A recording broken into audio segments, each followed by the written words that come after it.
దేవుని కార్యాలు ఎప్పుడు ఎలా ఉంటాయో ఎవరికీ తెలియదు.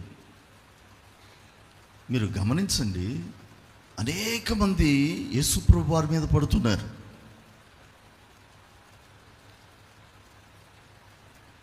వారిలో ఒక్క స్త్రీ మాత్రం ఆశతో వచ్చి ఆయన్ని పట్టుకుంటుంది.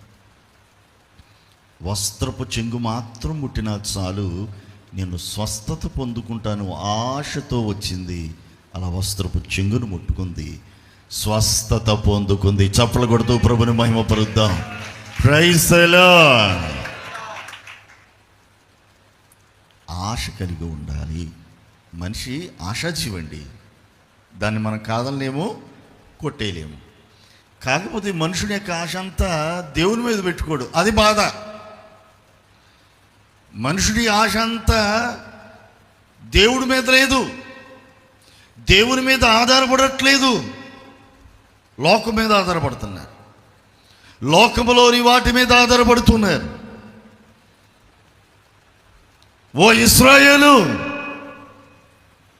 నీ దేవుడి యెహోవా మీద ఆశ పెట్టుకో. ఎవరి మీద ఆశ పెట్టుకోవాలి మనం?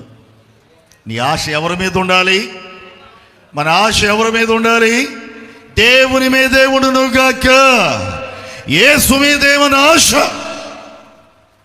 దేవుని మీదే మన ఆశ.